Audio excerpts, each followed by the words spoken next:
When it comes to sports media, there may be no more reviled figure than Skip Bayless. In my 24 years of life, I'm better at life than you. Okay. So all right, that's fair.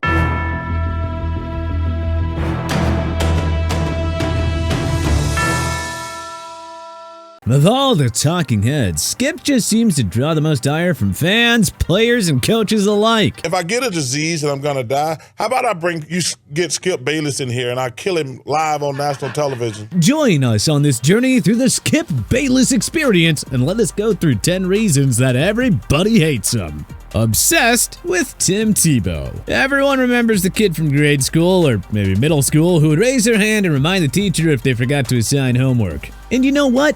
Everyone hated that kid. Somewhere in Florida during the early 2000s, Tim Tebow was that kid. At least he would have been, if he wasn't homeschooled by his Baptist missionary parents. Either way, the point is, think about how annoying that kid was and multiply that by 10 times, and you get Skip Bayless. Because he's the guy that took the situation to a bizarre new level and became obsessed with the annoying kid in class. After all, we're talking about a geriatric man who is so obsessed with Tebow that he went to insane lengths to validate his career. Even saying that Tebow was better than Cam Newton, something that appeared just as ridiculously now as it did then. And when Tebow found his way into Jaguars camp as a tight end thanks to Urban Meyer's horrendous stint as the team's head coach, again, Skip found new insane ways to beat the drum for Tebow. But what's even crazier is here we are in 2023 with Tebow's football career officially dead and buried, and Skip is still finding random ways to bring Tebow up. If Josh McDaniels had not gotten fired, Tebow's NFL career might have been a whole different story. He might still be playing in the NFL. Well, man, it's downright absurd.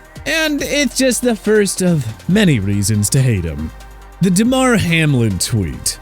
Skip Bayless is known for being a bit of an agent of chaos on the sports media streets, so hey, I get that. Some respect for that. But there are just some situations that simply need to be left alone. And as a 70-year-old man, he should definitely be able to effectively discern those at this point. But based on how he responded to the Damar Hamlin tragedy last year, it's pretty clear that he did and does not. No doubt the NFL is considering postponing the rest of this game, but how? Bayless tweeted within minutes of the medical team that ultimately saved Hamlin's life, tended to him on the field in Cincinnati. This late in the season, a game of this magnitude is crucial to the regular season outcome, which suddenly seems so irrelevant. Yeah, unsurprisingly, NFL fans, players, and otherwise all came out in droves to fire back at Bayless for clearing his already insanely high mark for his tone deafness. What makes this all the more despicable is that this was actually the second tweet that Bayless had fired off about the incident. He initially tweeted something that resembled a normal human response to the incident, saying, "Not exactly sure what happened to Damar Hamlin. Players on both teams are shaken. Ambulance out on the field. CPR administered. Can't remember play being stopped for this length of time. Just said a prayer for him and his family." But because it's Skip Bayless, and he just cannot help himself, he had to go back for the interactions and say something inflammatory. And that is why people hate Skip.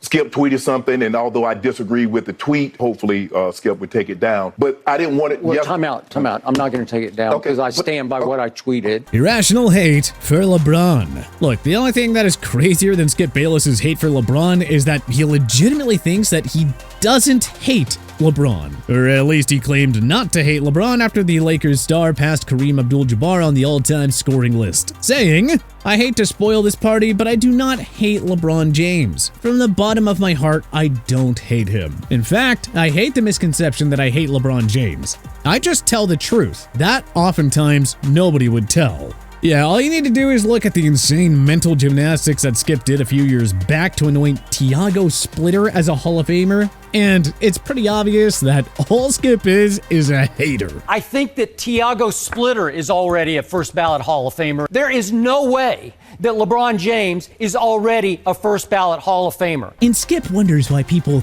think that he hates LeBron. And of course, why subsequently people hate him. Terrible athlete in his own right. Look, nobody likes a guy who runs his mouth about sports, but couldn't even hold a jockstrap on the court himself. After all, we're talking about a guy who played JV as a junior in high school and averaged just 1.4 points per game as a senior. Did you average 1.4 points as a senior in high school? Yeah, I did. Okay, so all of that pistol P stuff Water Pistol Pete Jr. Which is pretty damn embarrassing and explicitory considering the astounding lack of knowledge that he continues to put on display on a regular basis. Well, first of all, you have the presumption that people care what you say. They don't. Comparing Dwyane Wade to MJ. Skip Bayless is no stranger to, well, bad opinions. But when you start comparing Dwyane Wade to Michael Jordan, well, people are gonna hate on you for it. Simple as that. D-Wade was second only to Jordan as a leader and winner. Wade was never a diva. He took LeBron under his wing and publicly acknowledged in Wade County that LeBron was now Batman to his Robin. If Wade was 6'9" with 2 healthy knees, he would have been beyond LeBron. Dwyane Wade, to me, second only to Michael Jordan as a leader and a winner. Why exactly are we pretending like Dwyane Wade is anywhere near Jordan? Well, I guess that answer is kind of obvious, so we can take a peripheral shot at LeBron. He showed LeBron the ropes. Dwyane taught him how to win championships. Dwyane was far more clutch to me than LeBron. If Dwyane Wade had been like LeBron, 6'9", with 2 fairly healthy knees, he would have been beyond LeBron.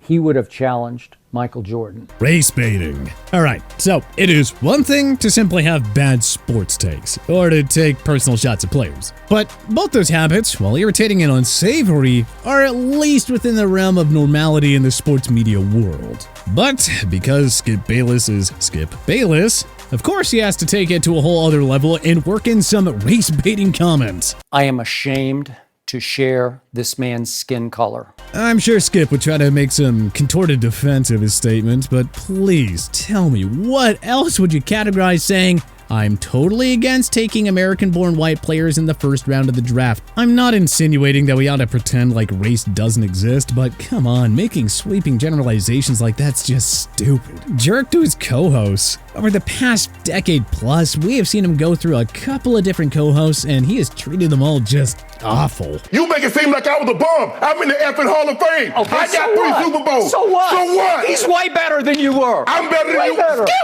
This is just the kind of effect that Bayless has on people because he treats them so terribly. It took a lot for me not to put my hands on him. It actually did. And of course, that is precisely why people hate him. He's a master troll. Okay, so why do people hate Skip Bayless, you ask? Well, I'll tell you. Because that's exactly what Skip Bayless wants. As painful as it is to admit, Skip Bayless is, well, he's a master troll. Is Tim Tebow more box office than LeBron?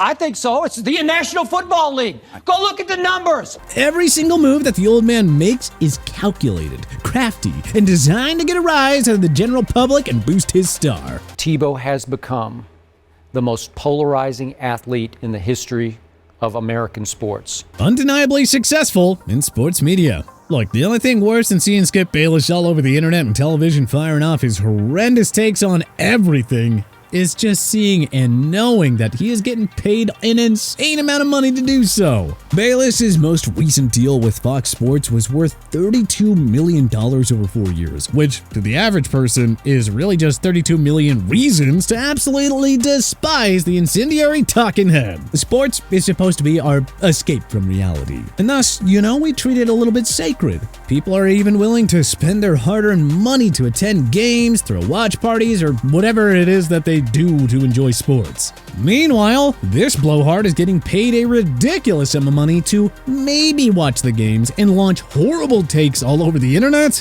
Yeah, no wonder everyone hates this guy. He only takes debate that he knows he can win.